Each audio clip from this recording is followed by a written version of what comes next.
Hi, I'm John Decker, PGA instructor and author of the book, Golf is My Life, Glorifying God Through the Game. Today, I want to work with you on the full swing.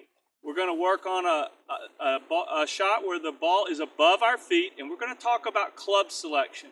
Now, club selection is very important when you're dealing with uneven lies. Sometimes you're going to be in situations on the golf course where the lie is going to add power to your swing. And sometimes you're going to be in situations where the lie is going to take away power from your swing. In this situation where the ball is above my feet, this is a situation when the lie is like this, where I've got the ball above my feet. I'm actually going to gain power because the ball is physically closer to my body. The lie itself, when I'm hitting a standard shot, if this is I have my 8-iron here, this is going to be the loft of my 8-iron, but as I start lifting the ball above my feet, my club face is going to start pointing to the left.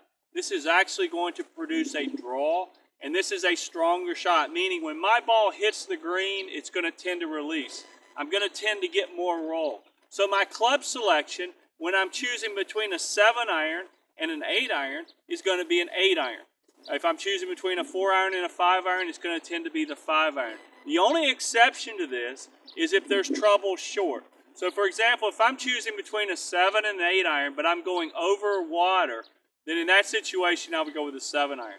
But in any other situation, I'm going to go with the more lofted club. And the reason for this is because I'm producing a stronger shot. All I'm going to do in my adjustments for the shot is I'm going to aim a little bit more to the right of the target. Now, I've done a couple of videos on the golfswing.com website, and if you'll go, I've already talked about this as far as the technique and what I'm doing, but this is more about club selection. And it really, when you're on the golf course, a lot of times when I go out and play with my students, I find that they make more mistakes in their pre-shot routine, in their club selection, and if they haven't chosen the right club or not, it's very frustrating to watch them make a nice swing, hit a good shot, and then not get rewarded. So it's very important that you learn how to factor all of these elements in. So I'm going to go ahead and take my normal setup, and then all I'm going to do is, and I always try to make a practice swing or rehearsal swing anytime I'm on the golf course, especially on uneven lies, because again, the ball is closer to my body. So a lot of times when I see students make a practice swing, their club will stick in the ground. So you do have to stand a little farther from the ball when the ball is above your feet. So I'm going to go ahead, make my normal swing.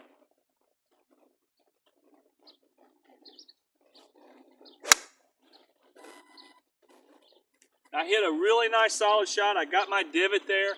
My ball flight going through the air turned to the left, which is a natural draw. And that's what it should do in this situation.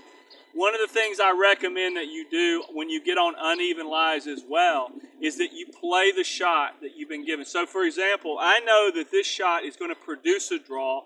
I'm going to go ahead and play a draw. I'm not going to try to play a fade or a cut unless you're a really low handicap player or a tour player or a college player. Would you ever try to not maybe play a fade off of this lie? You want to go ahead and just go with what the shot gives you. That's a much easier way to play golf. Remember, when the ball's above your feet, you are going to increase distance with your shot. You're going to get more roll. You're going to get a lot more distance when you hit, maybe 5 to 10 extra yards. So in your club selection, you always want to go with a more lofted club. The only exception to that is if you're going over trouble. So learn how to know, first of all, how far you hit the ball off a level lie. So if you hit your 8-iron 150 yards or 140 yards off a level lie, if you're on an uneven lie, you're going to hit it 145 to 155, depending on how far you hit it off the level lie. So when the ball is above your feet, you're going to gain an extra 5 to 8 yards. So you need to factor that into your club selection. Again, if you do these things, you're going to play smarter golf, and you're definitely going to lower your scores.